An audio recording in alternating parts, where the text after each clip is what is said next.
Hi, hello. இந்த file இது ஒரு கைண்ட் ஆஃப் ஃபைல் ஆக்கும். ஆனால் நான் இப்போ என்ன பண்ணேன்னா, என்னோடய சேவிங் சேலஞ்சஸ் எல்லாமே நான் இண்டிவிஜுவலாக ஒவ்வொரு பேப்பர் ஷீட்டு அந்த சேலஞ்ச் ப்ளஸ் அதுக்குள்ளேயே ஒரு என்வெலப்புக்குள்ளே அதெல்லாம் வச்சு பண்ணிகிட்டு இல்லை. இப்போ நான் அது கொஞ்சம் கம்ஃபர்டபுளாக இல்லை. அதனால நான் என்ன பண்ணேன்னா, எல்லாத்தையும் எல்லா சேலஞ்சஸையும் சேர்த்து இந்த ஃபைலுக்குள்ளே நான் மாற்றிட்டேன். இதில் டெய்லி சேவிங் சேலஞ்சஸ் இருக்குது, 100 ருப்பீஸோட சேலஞ்ச் இருக்குது, 50 இருக்குது, 200 இருக்குது, அப்புறம் 20 ருப்பீஸ் இருக்குது. அதில் ஒரு மவுஸ் சேவிங்ஸ் அப்படின்னு சொல்லிட்டு ஒன்று இருந்து அது 100 மவுஸ் படம் இருக்கும். அதை ஒன்று ஒன்றா ஃபில் பண்ணி அப்படியே 20 ருப்பீஸுக்கு நான் வச்சுருந்தேன். அப்போ 100 அப்படின்னு சொல்லும்போது 2000 ருப்பீஸ் கிடைக்கும். அப்போ லாஸ்ட்டு 2 மவுஸ் மட்டும் மீதி இருந்துச்சு.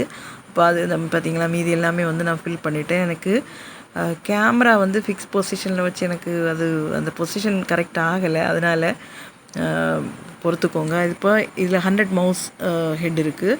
எல்லாமே முடிஞ்சிருச்சு. இன்னைக்கு கடைசியாக 2 தான் இருந்துச்சு. அப்போ இன்றைக்கி நம்ம அந்த சேலஞ்சை கம்ப்ளீட் பண்ண போகிறோம். கம்ப்ளீட் பண்ணும்போது 120 ருப்பீஸ் நோட் வரும்.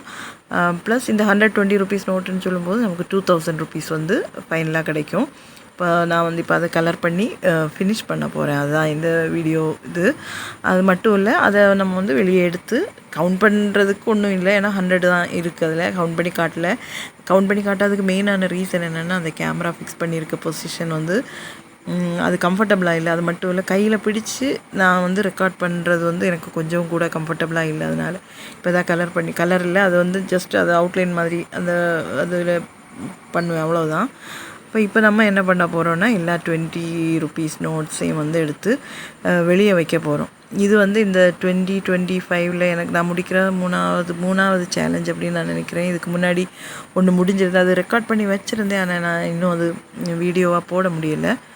பார்த்தீங்களா, அப்போது 98 அதில் இருக்குது, ப்ளஸ் 2, அப்போ டோட்டலாக 120 ரூபா இருக்குது. 120 ரூபா நோட்டுகள் இருக்குது.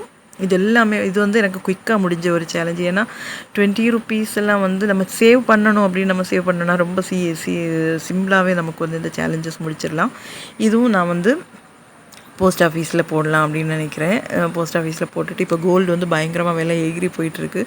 இடையில என்னாவது பார்த்துட்டு கொஞ்சம் கம்மியாச்சுன்னா நமக்கு கோல்டில் லைக் கோல்டு காயின் அந்த மாதிரி ஏதாவது இன்வெஸ்ட் பண்ணலாமா. இப்போ சில்வர் கூட எனக்கு கொஞ்சம் இன்ட்ரெஸ்ட் இருக்குது, பார்ப்போம். இல்லைன்னா நம்ம எஸ்பிஐ அக்கௌண்ட்லேயே போட்டு வச்சுருப்போம். அப்போ ஃப்யூச்சரில் நமக்கு ஏதாவது காரியங்களுக்கு நமக்கு அது கொஞ்சம் பிக்கான இன்வெஸ்ட்மெண்ட் இருக்கோ இல்லை வேறு ஏதாவது காரியங்களுக்கோ நமக்கு பயன்படுத்த முடியும். அப்போ நீங்களும் இந்த மாதிரி சின்ன சின்ன சேவிங்ஸ் பண்ணி சந்தோஷமாக இருங்க, அவ்வளோதான். அப்போ பை.